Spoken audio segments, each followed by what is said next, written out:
Good afternoon. Welcome back to day one of Soccerex Connected. Ben Jacobs with you. Keep engaging. Use that hashtag Soccerex Connected, and a reminder via the app as well to engage with the exhibitors and network more generally in between panels. We're getting underway with our first panel debate. We've already heard a view from the top, including from the La Liga president, Javier Tebas. And just a reminder as well to incentivize you throughout the day, we've got a great giveaway, a ton of signed shirts, and they include Luis Saha, Edwin van der Sar, Jean-Pierre Papin, Laurie Lindsay. You can see a photograph via @Soccerex on our social media. And to be in with a chance of winning today, all you've got to do is tell us what's your nickname or what's your favorite footballer nickname. And the reason for that is because day one is presented by the Johan Cruyff Institute, and Cruyff himself had many wonderful nicknames, including the Saviour and the Skinny One. So tell us either your nickname or your favorite footballer nickname. Tweet us @Soccerex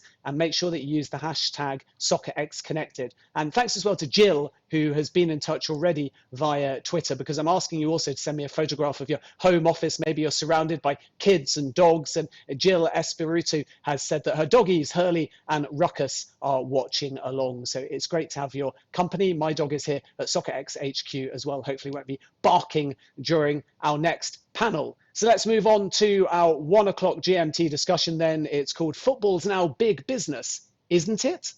And this first panel focuses, as the name suggests, on the big business of football and asks whether commercial gain is everything or if a more community-orientated approach is necessary. We're delighted to welcome Martin Semmens, the CEO of Southampton, Simon Bazalgette, the chairman of GVS, and Tom Vernon, the founder of Right to Dream. He's based in Denmark. And moderating this one is Trevor Watkins, a partner at Pinsent Masons. Trevor, a very good afternoon to you. Great to see you. Hope you're staying healthy and safe, and it's over to you.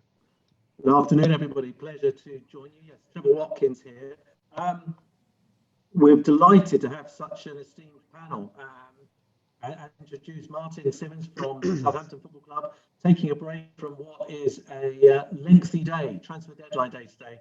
Martin, looking to strengthen Southampton, or maybe not. He'll probably share something with us along the way.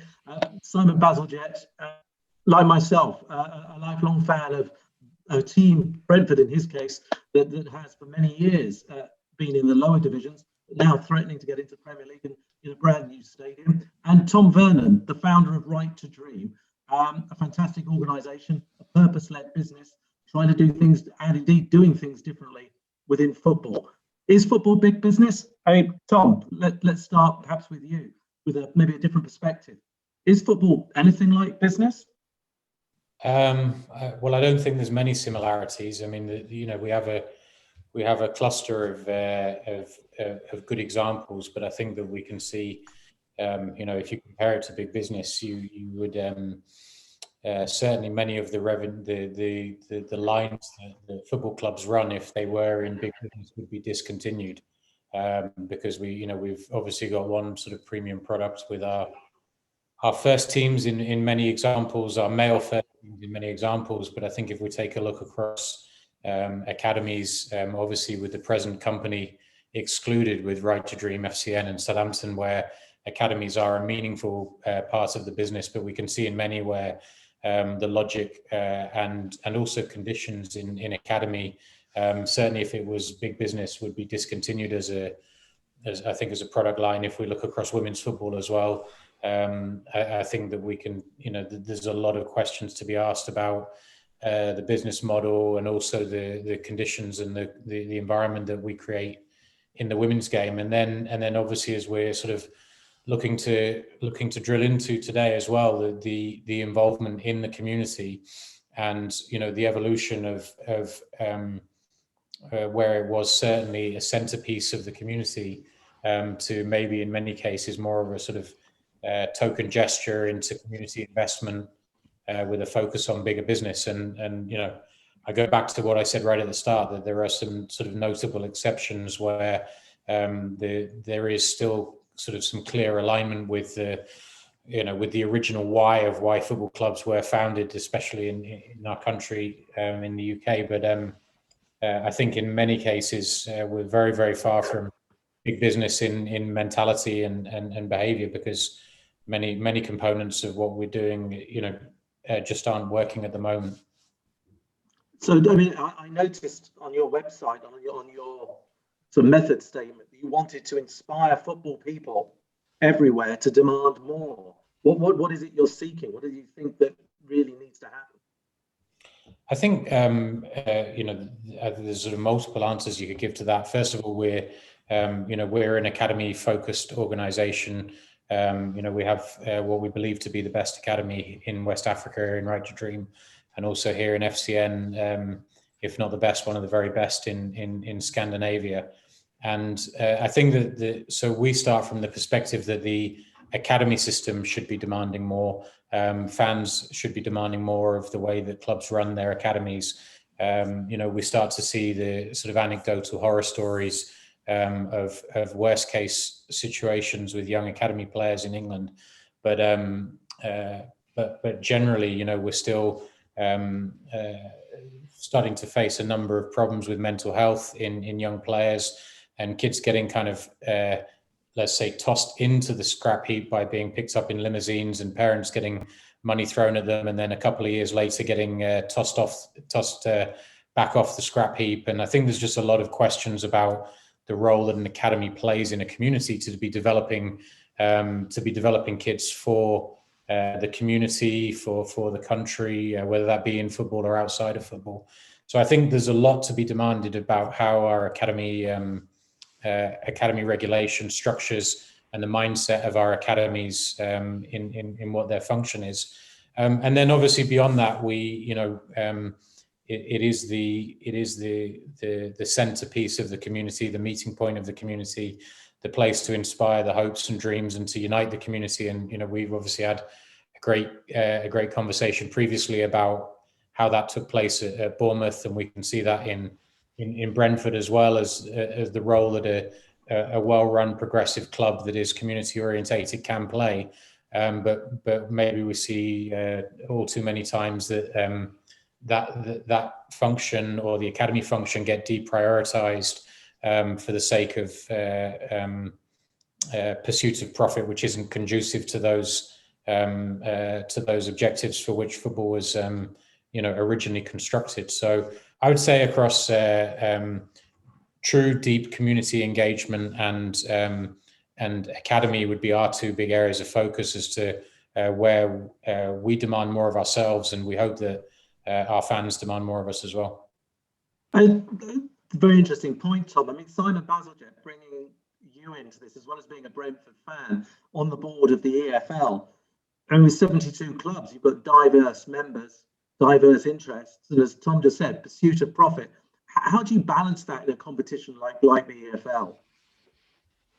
Well, I think you've got good examples and bad examples. I mean, I think the interesting thing for me, stepping back slightly, is football clubs, certainly in the UK, professional football clubs are a strange mixture of nakedly commercial, short-term profit, value building in some cases, with effectively community organisations, both in terms of the fans that they and the support they have, but also in terms of what they're doing in the community, whether it's through academy or their charitable foundations. And I think there's something interesting where those two things meet, and they can meet and clash, or they can meet and support each other. And I think there is something anyway in the wider business world, in the zeitgeist. I think particularly younger people are looking for more purpose-led organizations that aren't just there for pure shareholder value. And I think football in its best can be a great example of that, and its worst, it can be a terrible example of it. And we've seen examples in the Football League with clubs like Bury and Wigan, where that's come to a pretty bad stage. But equally, I think there are lots of clubs that unfortunately they don't always get the credit that they deserve, because perhaps it's not the story that you're going to see on social media or on traditional media. But there are some great examples where it's not about the short-term profit or the creating flipping a club in the short term. It's about building long-term foundations in exactly the way that Tom just talked about. And there are some great examples of that. And I think the challenge for organisations like EFL and the governing bodies and the regulators is how do we create an environment where you get more of the good stuff and less of the bad stuff? That's the challenge. I think the idea that commercialism is bad or it doesn't mix is wrong. I think the idea that you can throw everything up in the air and create a new governance structure which solves all those problems, that's just not realistic. I think we have to work out a way of building on the great places where commercial incentives and the kind of social enterprise side work well together, and disincentivize the ones where they're really not working well together, and particularly where the kind of commercial side is just short, and particularly short-termism is just destroying, you know, the community foundations of clubs. And have you found a change in the approach of clubs over the last 12 months, particularly with the pandemic? And has that demanded change of the way in which regulations are put in place? Well, there's no doubt, you know, I've seen it in other things I've done in horse racing and in athletics. A crisis, you should never waste a good crisis to kind of bring people together. It's a great time to bring people together. And so I think there's been some tough decisions and some things that haven't gone well, and it's been a very difficult time for everyone. But I have actually seen, from the EFL point of view, more pulling together, more collaboration going on, more understanding about the greater goods than perhaps we saw in the couple of years before the pandemic. And you know, I got involved in the EFL almost just under 2 years ago, and it was going through a crisis where, you know, it was pulling itself apart with the battle between the clubs. I think that the clubs have realised that is not the way to go, and particularly in the time of crisis. So I would say there are some positives that have come out of the challenges of the last year. Thanks, Simon. That maybe is a natural sink into Martin and your position at Southampton, now an established Premier League side. But obviously the Premier League's been very much in the media on what support it is or wasn't going to give to football as a whole. And you've also been at you are at a club where the Southampton way has become synonymous, as Tom mentioned earlier, with a strong academy and putting principles and values at the heart of what you do. It'd be interesting to get your take with that Premier League perspective on the situation. Yeah, sure. I think there are a lot of topics raised there, so I'll try and respond to the guys and then come back to the last question, Trevor, so remind me if I don't do it. But so first of all, I think it's impossible to package up all football teams into one packet because we're all different. We're all different in the UK, around the world, different leagues. So, you know, it's impossible to do that, and people try and do that regularly, I think, and you can't. And then a little bit with Simon's comments, you know, to say that we're not commercial enterprises is a bit ridiculous, because of course we are. Everybody needs money at any level to survive, and that's the primary engine that turns us around. None of us like the fact that that's what it is, but it is. And then if you tackle that kind of, you know, are we a business versus are we a community? I also have I think a really straightforward way of seeing that, which is our prime purpose here as a one city club, you know, is to serve our community, our fans, and do the best we can, and never more than in a pandemic, right? Our first objective was to keep the club alive once the pandemic came, but also to serve our community and do a better job.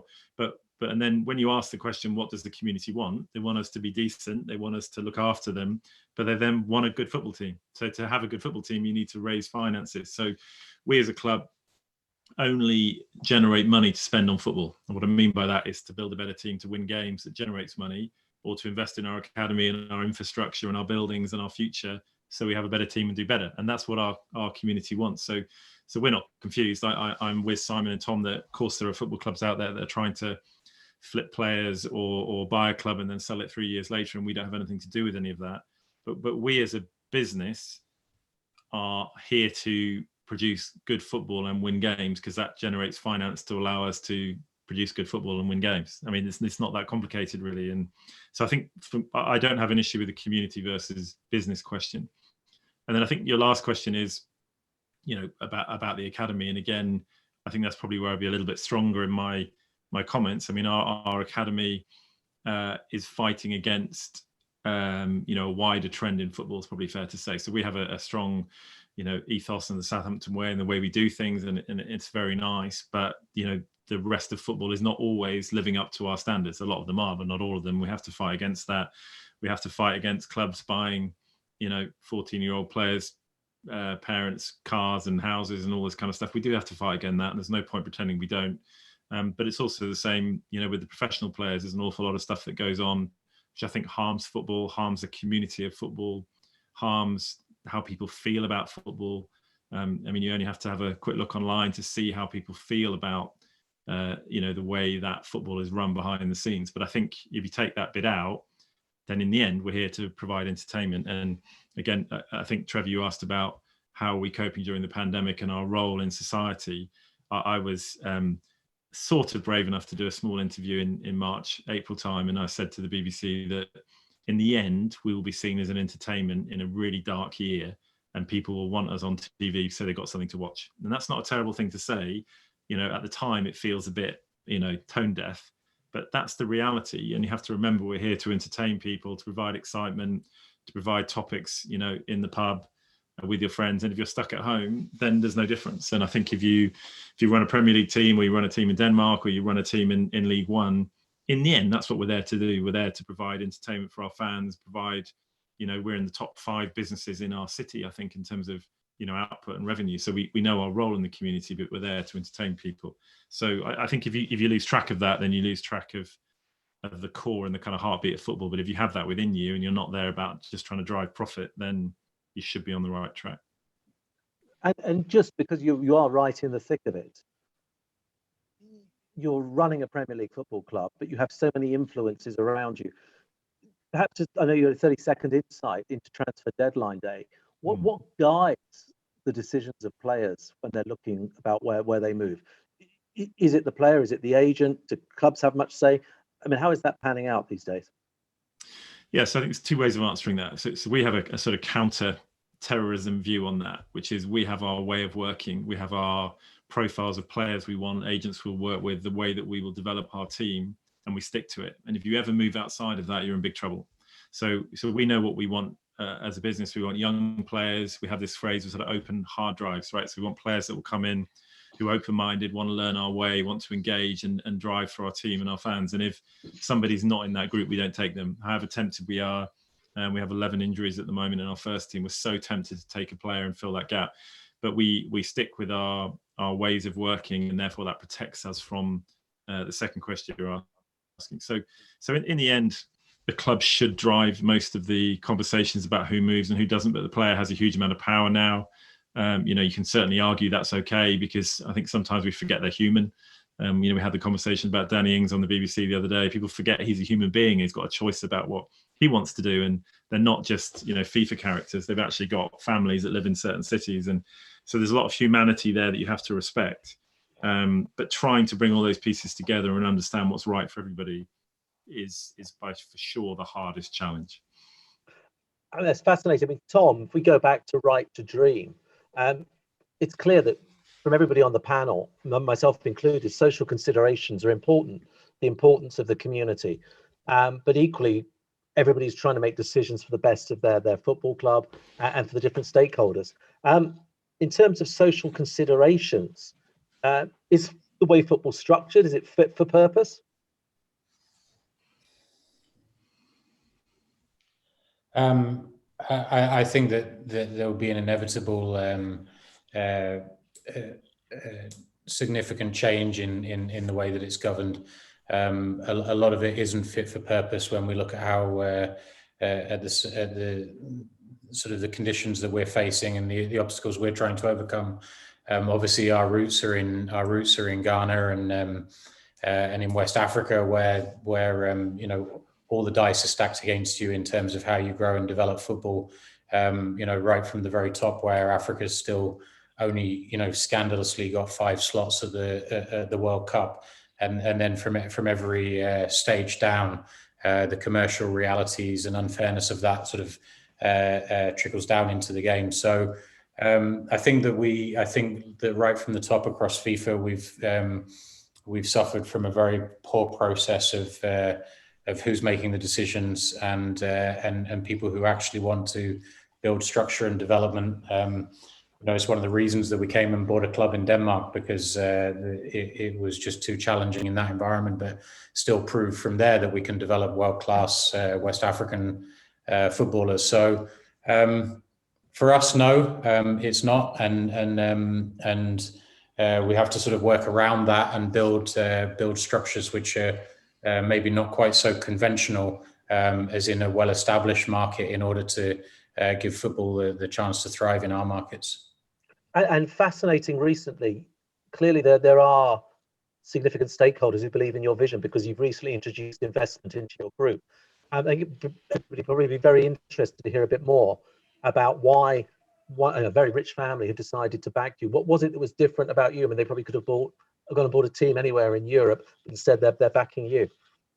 I think, well, as you say, they did have the opportunity and looked quite hard at going in at the Premier League level, but something for them didn't quite feel right about where the game's reached in that regard. They are the Mansour family, a long tradition of being football lovers, and I think the point that Simon made earlier about all the data showing that Gen Z are moving towards more purpose-orientated products. I think that we do need to be more than just entertainment product as football clubs.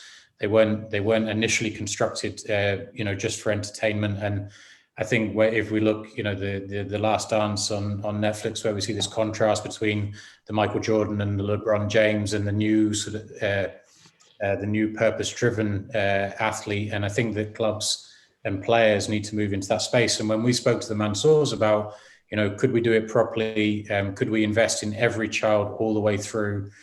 Could we build clubs around purpose, which we're now doing significantly here with Dr. Pippa Grange joining us to drive the purpose department within our club, but also to build Purpose Lab within our group, so that we can systematically take players on a journey of purpose discovery and purpose action, so that we don't see the sort of the Juan Mata, Marcus Rashford being a chance occurrence, because of good parenting or something like that.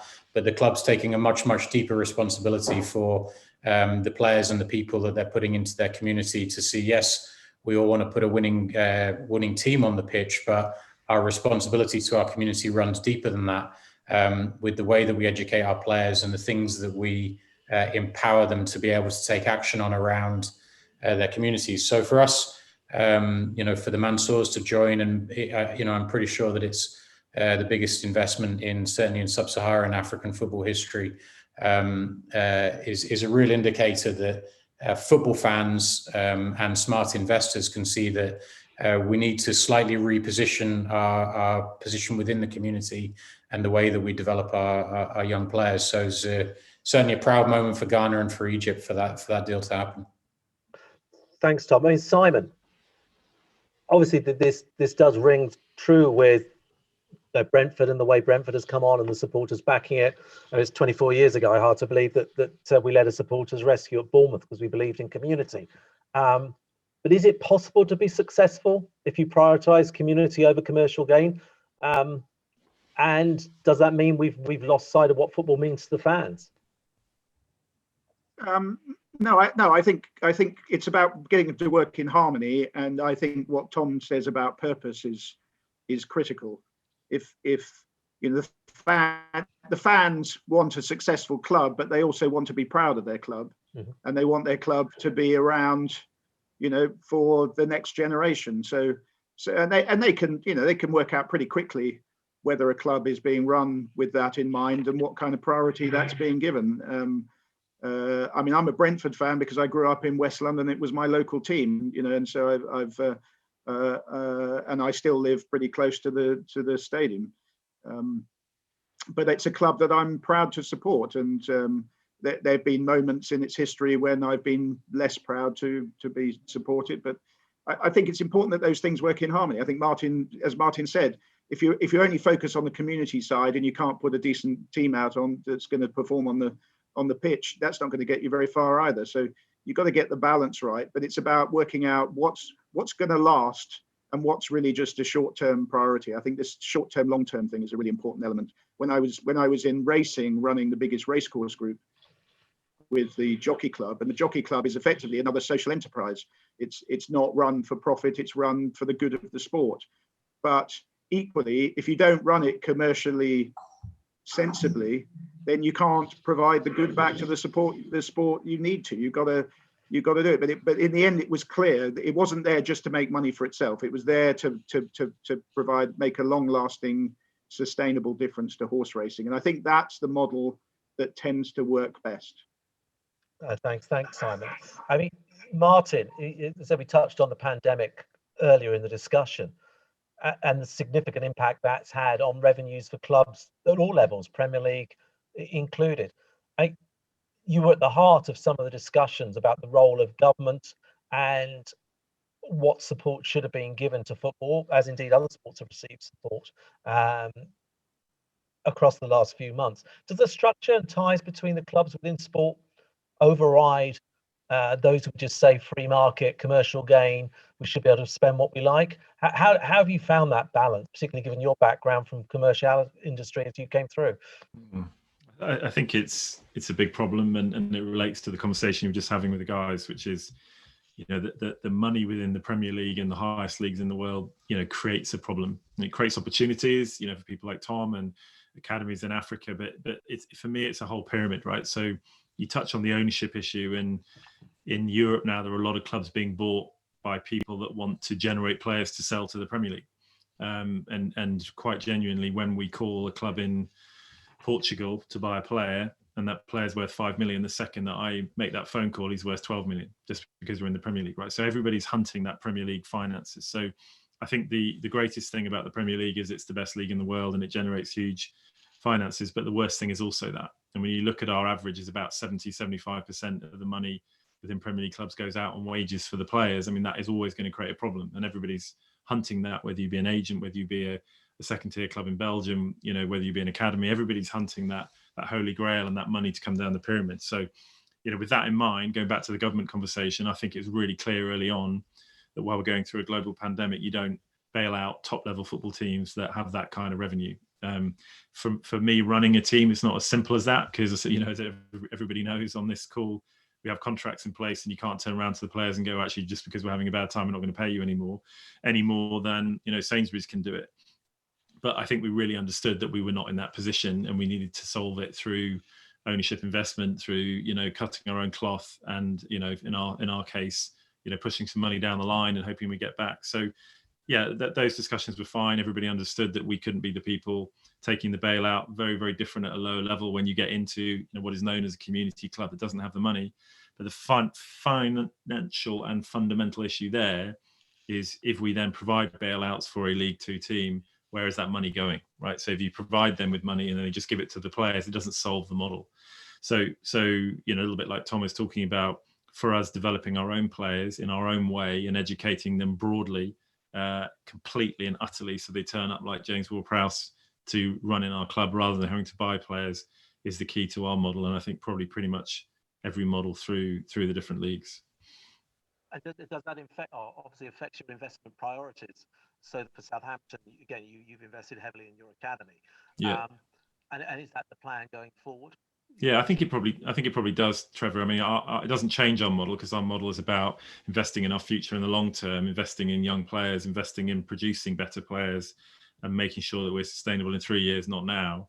And you could see it both ways, couldn't you? You could see we're in a pandemic, we're losing money, we should cut all that back and spend it on now. But we see it the other way, which is we're probably pushing money further and further down the line, so that when this is over in 2 years' time, we're more sustainable. And we think that within the 30 or 35 teams that have the ability to be in the Premier League, 10 or 12 of them will really struggle in the future, and we don't want to be one of them. We want to make sure that we're sustainable in the long term while still winning now. And that is refreshing to hear. I mean, certainly we've found, I haven't seen so many people wanting to invest and be involved in football as we have, as Martin and I, we've had many discussions in the last 6 to 12 months, whether that's private equity, whether it's high net worth families. Let's just take on your point, Martin. Tom, again, interesting, get right to dream. You don't just talk about footballing ability, you talk about developing social purpose leaders who are focused. it sounds like your blueprint very similar to Southampton. Pat, it'd be great to share a little bit. You've talked about potentially buying a club in England. What are the hallmarks? What are the values that you look for in the talent you bring on and holistically then develop? I think the way that I'd answer that is that anywhere that we've gone in, we've asked ourselves, what's the contribution that we can make to the national agenda in the country that we're going into? So we saw in Ghana, to start with, big brands, Ajax, Feyenoord, Red Bull, investing, over 100 million euros into Ghana football and failing very quickly. Whereas we went in and asked ourselves, where's the country? Where's it going? How can football be utilized to play a part in that role and development? And now we see, the only residential girls' academy on the African continent, 15 of those girls studying at top private schools in America, $50 million of scholarships raised, kids at Stanford and in the Ivy League. And then now we'll invest 30 million euros into Egypt and build the best academy that Egypt has seen with a similar model, but not the same model, because we're aligning with what is a very powerful national agenda in Egypt that is driving, rapid growth. And so for us coming into the UK as well, it's a similar kind of thing. So if we were looking at, let's take London as an example, then we'd start from the question of where is London at? Where can our West African, North African heritage, Scandinavian heritage play a part? What are the issues within society there that Right to Dream, by growing socially purposed leaders, could actually play a part in? And if you take that example, the crime statistics among certain young demographics in London could be one of the real bases around which we decide that we want to build our club and make a contribution. So we see it very differently, to look and think that the Right to Dream's mentality can be the concept that everyone has the right to dream is flexible and can be applied in privileged Copenhagen or underprivileged West Africa, and going into new communities is to see what are the real issues there. And if we invest with the perspective of contributing to those issues with football as the platform, rather than because we want to create a team there and sell players or win games, that'll be a byproduct of our core objective, rather than the games and player transfer, whatever, being the primary objective. And I think that that kind of goes back to this private equity, which, as Simon said, there's a lot of sort of short-term money coming in. If we don't have football fans and football lovers, we discussed the other day that we all grew up on the terraces of lower league clubs. That's what drives us, because that was what connected us to the game and gave us that love and showed us the power that it could have within a community. So we've always prioritized that as the driver, and that good culture and that environment will lead to the sort of more material results of player transfers or winning matches. Of course, we want that as well, but not setting that as the objective for the business. That for us doesn't feel particularly purposeful. And you mentioned the significant investment other teams have made into Africa, and you have been hugely successful. What's been the greatest obstacle for you? Because I'd imagine, as we've experienced with some litigation we've seen, you get an awful lot of agents running around West Africa trying to persuade people and trying to get them to follow with them. And yet you've set up this amazing example. But what has been the obstacles for you there? I think that agent obstacle is obviously one, but also I think the principal thing is access to realistic finance to scale a model. There is no such thing as access to finance in West African football. So I drove mine from another business, but I just published some statistics on LinkedIn the other day. There's more children living in Lagos than there are in Spain, and there's more children living in Nigeria than there are in the whole of the European Union. And yet in Nigeria, you don't have one single football academy. It really makes no sense. But the main thing is there are good people there. There are people trying to drive the right things.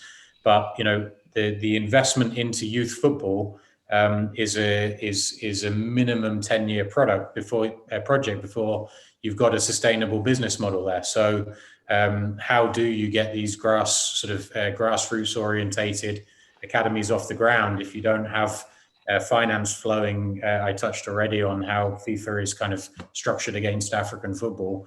How do you get that going when the finance flows and the access to capital don't exist? And we see more and more African players now declaring for European nations, even though they're born in Africa. And so Europe is, continuing to do a similar thing that it has for a very long time in mining the assets that are attractive to it. But African football, African national teams, African youth development is getting left, massively behind in that regard. And there is very little optimism for a way out of that. I think we're a little bit of an outlier in that regard, with having managed to hustle through. And I set up some other businesses, and was lucky to have some high net worth sort of around us. And it's only now 22 years in that we can present a persuasive business model for Mansour family to invest as significantly as they do. But it's tough to get from day one to there. Simon, just picking up on Tom's point about it's difficult to affect change. From an EFL perspective, it's interesting to see in English football, there's been this pressure.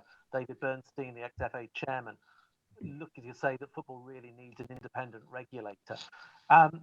Is that the answer to really drive the agenda forward, or are we all right as we are? Well, I don't think you can say we're all right as we are, because there's clearly things that can be better. Equally, having looked at this governance issue, not just in football, but in other areas, I think the idea of having a purely independent regulator is, I don't think that's the right formula. I think you've got, like all these things, you have to get a mix of the things you need.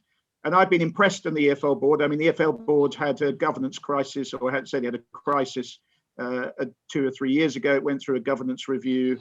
And when the lawyers came in to look at it, the starting point is always, well, if you've got club representatives, if you've got stakeholders on the governing body, that's a conflict. And the best way to not have the conflict is to not have them there and have a purely independent governing body or regulator. And we went through this in racing as well, and I've seen it a bit in athletics. My experience is that I've seen in racing in particular, we had a period when we had a very independent governing body, and they lost touch with what was going on in the sport. They didn't understand how it worked. They didn't understand the day-to-day. They didn't have the experience that you need to really deal with the issues that they had to deal with. And in the end, it went back to what I think is, in the end, the best model, which is a mix of stakeholder representatives and independence. And I think you need to get that balance right. But I think in English football, that's not really the fundamental issue. The fundamental issue is that governance is split between at least three bodies, with the FA, the Premier League, and the Football League. And I think there was certainly a period where they were not very in touch with each other. In fact, they've been working against each other in various things.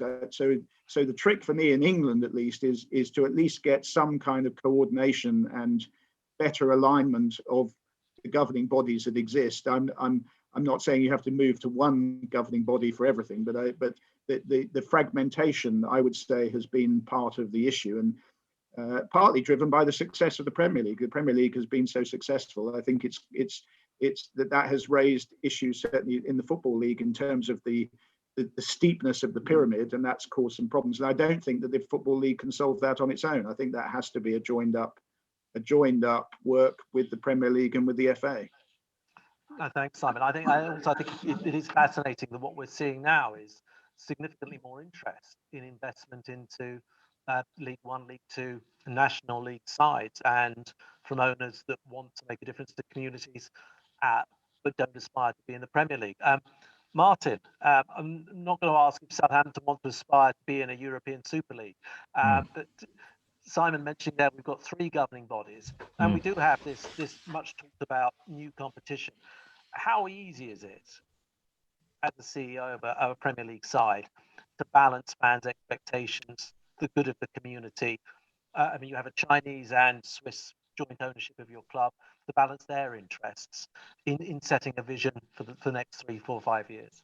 Yeah, I think that's the easy bit, actually, because I think it's really easy to sit down and write a plan of what you want to do that satisfies everybody. And I'll being honest with you, I wouldn't do it if we couldn't do that. So, I think from a fan's objective, a player's objective, a manager's objective, an owner's objective, I don't think we have any differences in what we're trying to achieve. The challenge is more, how do we get there? And going back to the governance issue, I think Simon's right. There's so many different levels of governance, and having an independent group, with Gary Neville in it or something, is not going to solve it. I've got to know Gary a bit, and he's a brilliant thinker in football, but just bringing another bunch of people in doesn't make it any better. There's too many levels. And to Tom's point, UEFA and all these different things around Europe, there are different rules and different regulations for everybody about everything. We can't invest in Africa. We can't do what we need to do to bring the best players in from outside of Europe because we're not allowed to. So many different levels of regulation that get in the way of us doing good business. But, I think for a team that is at our level in the Premier League, it's quite easy to map a path to where you want to be. Harder to then reach that path, but quite easy to map it. And I think to your question in the Super League, I think if we're really honest with each other, that points to where the real problem is, right? Which is everybody is self-interested. And if we were in the chocolate business and we were talking Cadbury's versus Nestle versus whoever, it's totally okay to be self-interested and try and knock each other out. In football, it's much harder because you need each other. So, if Cadbury's wins the whole game and there's only Cadbury's chocolate in the world, everyone will survive. If only Man United survive, then there's no one else to play. So having that difficult world where we all need each other, but we all want to beat each other. We all want to be friends on a Monday in a meeting, but on Tuesday we want to kill each other in a game. It's a really difficult environment. But, I'm of a really strong view that the Premier League is a strong league. It's got its weaknesses and it's got its issues. And why would you mess with that? And I personally don't think the fans have an appetite to watch Man United play Juventus 12 times in 1 year. I don't see a market for that. Thank you, Martin.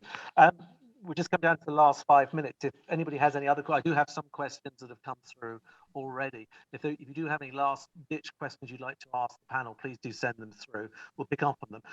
The first question that we've had, it goes back to 2020.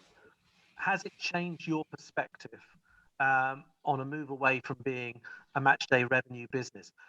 There's probably one for you, Martin, and then perhaps Tom to come in from a change perspective. Yeah, being honest with you, I don't think we are a match day revenue business anyway. Our revenue comes from playing games and being in the Premier League. But no, it doesn't change our perspective because of the local community bit. So serving that community, bringing the fans in, having that experience. You've only got to sit with the managers and the players and see how they feel about playing in empty stadiums. There is no future for football unless we address that. And I think that bit's still strong, that connection to the fan group and that moment of celebration. And that will always be there. And the finance will be in the background. So it doesn't change our model for the future. I think it probably just adds to the appetite for why we're doing it. I think it's really reminded people that in reality, if you took Southampton and put it in, Milton Keynes or something, it doesn't exist anymore, in my opinion. So having the fans back and serving our community has probably been strengthened, actually. Tom? Yeah, I think if you take most of the classic analysis and valuations of clubs, there's a bunch of us now who are starting to come through with player sales being a predictable, consistent fourth revenue stream, and most I think are a bit scared to still look at those business models. But you can certainly see with actually Brentford fan here, Southampton, and also ourselves, where we've set new records in Scandinavian transfers, that we've not been a match day revenue business as a core driver. It's been very secondary for us, and our player sales through our sort of global academy network has been our key revenue driver. So that's sort of a blessing in disguise from us that we were slightly less reliant on match day revenues than sort of Brøndby and FC Copenhagen just down the road from us. And in our bracket of player sales, 18 to 21, where we've done about 65 million over the last 4 years. That market still seems to be very strong out of all of the player trading levels. Thank you, Tom. I mean, and Simon, if we just bring you in just before, we've got a couple of minutes before we hand back to the studio. Someone's pointed out that, of course, what we're seeing is a huge amount of interest, not just in teams, but in leagues, in media rights, private equity buying up Serie A rights. Is that something we should be worried about, concerned about? Is it going to distort the game further? I mean, if you're talking particularly about the private equity, and I've worked in private equity and dealt with them on a number of things I've done in my career, but I would be nervous about the level of private equity getting involved and the structure that you need to put in place to make that work. I mean, rugby, Premier League rugby in England was probably the first to really do that big time, and their positioning is that they have created a new structure where they've separated the governance from the commercial element. That very phrase worries me, because in the end, I don't think you can completely separate the commercial side of a sport or a business from its governance and its purpose. They are interlinked, and I think at some stage, I think those things are going to be in conflict.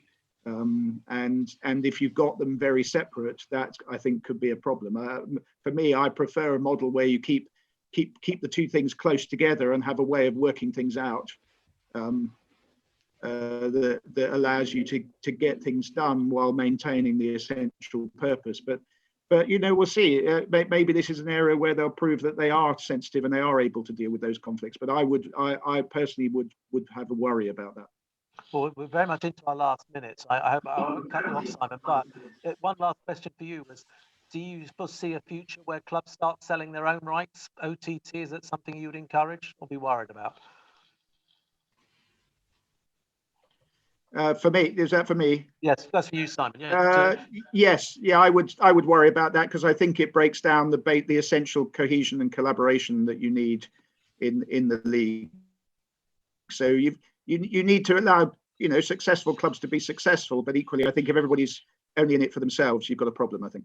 Well, I think that's a very apt summary, actually. We come to the end with 21 seconds left of our session. I personally would like to thank good friends Tom, Simon, Martin for taking the time out to join this. Martin, hopefully now going to get back to buying Josh King from Bournemouth. And Simon, hopefully Brentford going up. And Tom, wishing you every success as Right to Dream continues. Thank you very much, everybody. Back to the studio.